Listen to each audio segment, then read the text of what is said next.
Bite-sized. Welcome to another episode of Gaikoku Gamers Bite-Sized. I'm Gerald Benson, and I'm here to talk to you about Splatoon for the Nintendo Wii U. IGN recently went ahead and put up an article today on, Saturday, about how they feel that Splatoon should not be a first-person shooter, and that the mechanics and the look of the whole thing and what you can do in the world and how you move around is better suited to a game like Banjo-Kazooie, i.e. a platformer. But I thought this was kind of very interesting, you see, because this has already been done as a platformer. There's this game called The Blob on the original Wii, and it involved shooting ink and colorful different ink along a city in a means to navigate and defeat enemies and to get to certain points in the level. As he was describing in this article, he wishes that you could go ahead. He described a mountain. He said, what happens if there was a mountain that you needed to traverse? And you had one of two options. One option would be the bottom of the base of the hill, where there was a path going along the side of it, around it, was just covered in enemies.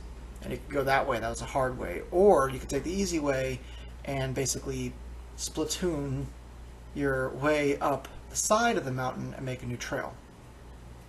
That's the Blob. It's funny because everyone seems to be calling him out on this, but this is the level of reporting that we've been getting from IGN, and it's really quite awful because it's almost like they don't even really pay attention. They give these mediocre, scores and reviews, stuff that you can tell is just written in about 5 minutes, sometimes written with spelling errors and grammatical errors, just to make a dime. And I've said this before, and I'll say it again. There have been numerous reviews, particularly in the last year or two, in which you can tell that the person reviewing the title, whether it's the main editor or one of these freelancers that they always seem to hire, didn't play the game, at least not very long, where they literally complain about how certain elements are completely missing from the game, but if they had gotten about 5 or 6 or 7 hours in, they were there. So they obviously didn't play the game that long. And I've been noticing this type of trend over and over and over again, to the point where now they're begging for a game that already exists. It's like they didn't remember that they gave this an 8.4, which is a great game in their eyes. Under their scoring ridicule, that's great. If it's great, why is he wishing that the game existed? For God's sakes, you can play Wii games on the Wii U, so technically he can go buy a copy right now, probably used for about $5 to $10. Go play it on Wii U, there's the game that he's wishing for, and let Splatoon be its own thing. I also thought it was really problematic that he said, the first-person shooter genre is completely full, and there's games like Call of Duty, and blah, blah, blah, blah, and Battlefield, and we don't need this. Okay, I will be the first to admit that there are a lot of first-person shooters out there. Arguably too many. But there are a few things here that he didn't seem to catch. Number one, how many of these games are coming out to the Wii U? Activision's already announced that the next Call of Duty is not coming to the Wii U. So that's gone.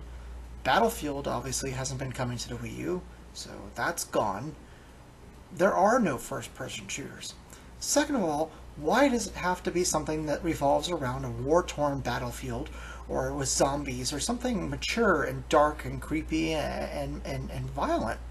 I'm not saying that those games can't be fun. Everybody likes a shooter every once in a while, but this is a very cartoony, very colorful, very Nintendo-esque game that they're creating.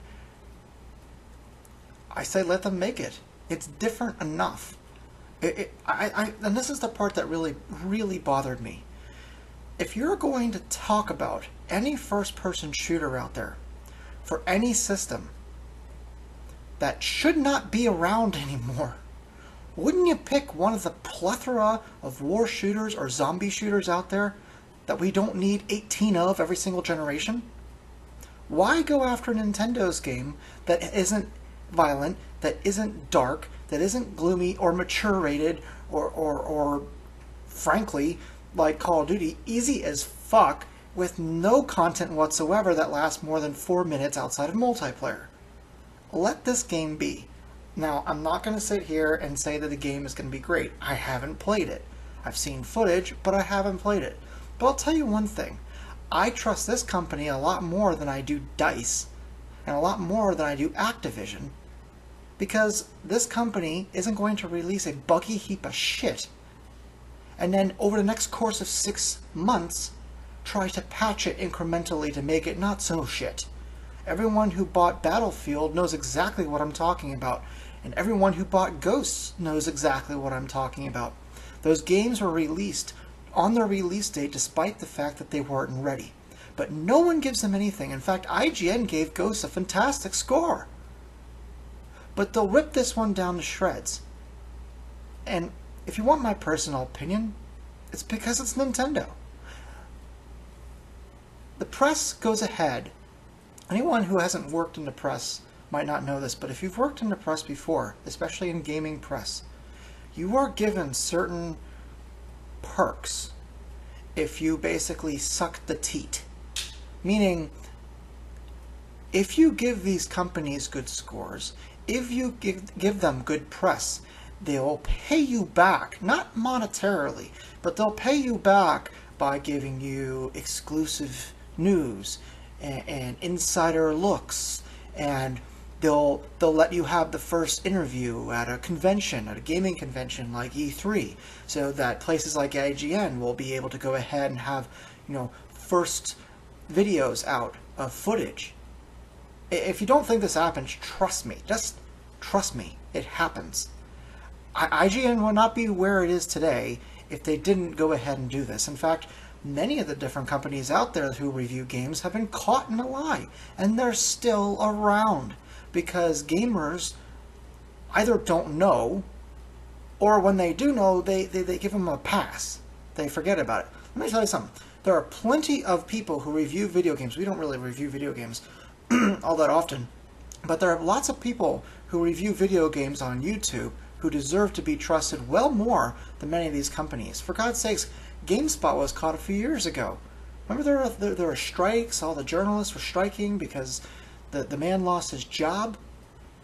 He gave, what was it, Starsky and Hutch a bad review, even though, Ubisoft paid for a good score? Yes. And guess what? GameSpot right now is like the second largest review site. Still, people go to them. Why? Let this game be. Judge it on its merits when it comes out. If it sucks, fine. If it's great, great. But to dismiss it right now is hypocritical. If you're going to ask for first-person shooters to not be around so much, tell it to the ones that are releasing different versions 6 months out from the previous version or a year out from the previous version every fucking year. It's one game, and it's by Nintendo, who, frankly, rarely gives us crap. Their games are so polished, and there's so much care in their titles. I think out of the 125 years that they've been on this planet, they more so than Activision, Ubisoft, DICE, whoever, deserve for us to go ahead and hold our judgment until we actually get the final game. And maybe, just maybe, they'll give us something that we don't already have. Anyway, this has been another episode of Bite-Sized Gamers. I'm Daryl Benson. I'll see you next time. Take it easy.